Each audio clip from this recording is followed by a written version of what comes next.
മുംബൈ ഭീകരാക്രമണ കേസിലെ പ്രതി തഹാവൂർ ഹുസൈൻ റാണയെ ചോദ്യം ചെയ്ത മുംബൈ ക്രൈംബ്രാഞ്ച് പോലീസ്. ദില്ലിയിലെ NIA ഓഫീസിലായിരുന്നു ചോദ്യം ചെയ്യൽ. 8 മണിക്കൂറിലധികം ചോദ്യം ചെയ്ത് നീണ്ടു എന്നാണ് ലഭിക്കുന്ന വിവരം. റാണ ചോദ്യം ചെയ്യലുമായി സഹകരിച്ചില്ല എന്ന റിപ്പോർട്ടുകളും വരുന്നു. ജോയ്സ് ഡാനിയലോട് വിശദാംശങ്ങളുമായി. ജോയ്സ്, NIA കസ്റ്റഡിയിലുള്ള തഹാവൂർ റാണ ഇപ്പോൾ മുംബൈ ക്രൈംബ്രാഞ്ചും പ്രത്യേക സംഘവും ചോദ്യം ചെയ്തു എന്നാണ് മനസ്സിലാക്കുന്നത്. കഴിഞ്ഞ ദിവസങ്ങളിലേതുപോലെ തന്നെ NIAയുടെ ചോദ്യങ്ങളോടൊന്നും തന്നെ സഹകരിക്കാതിരുന്ന റാണ ഈ ചോദ്യം ചെയ്യലിനോട് സഹകരിച്ചിട്ടില്ല എന്നുള്ള റിപ്പോർട്ടുകളാണ് പുറത്തു വരുന്നതല്ലേ? വിനിത, അങ്ങനെ തന്നെയാണ്. മുംബൈ ഭീകരാക്രമണവുമായി ബന്ധപ്പെട്ട് മുംബൈ ക്രൈംബ്രാഞ്ച് മറ്റൊരു കേസ് രജിസ്റ്റർ ചെയ്തിട്ടുണ്ടായിരുന്നു.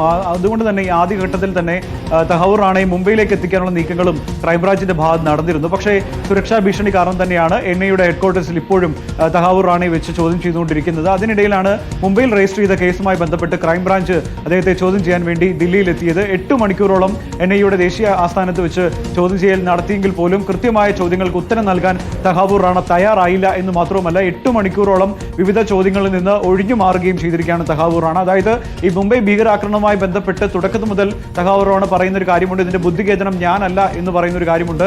അത് മാത്രം ആവർത്തിക്കുകയായിരുന്നു എന്നുള്ളതാണ് ഈ ഘട്ടത്തിൽ നമുക്ക് ലഭിക്കുന്നൊരു വിവരം.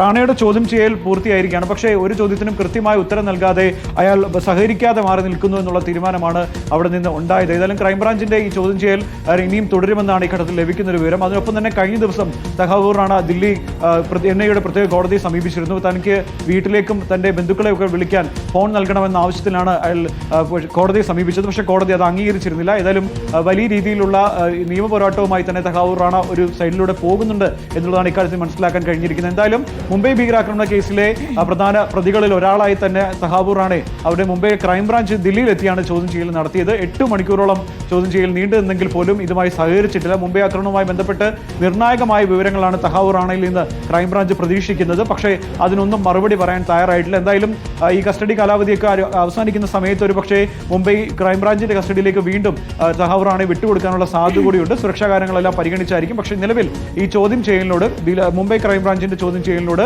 തഹാവൂർ റാണ സഹകരിച്ചില്ലെന്നാണ് ഏറ്റവും ഒടുവിൽ നമുക്ക് ലഭിക്കുന്ന വിവരം. വിനീത. ശരി, ജോയ്സ് ആണ് വിശദാംശങ്ങൾ നൽകിയത്.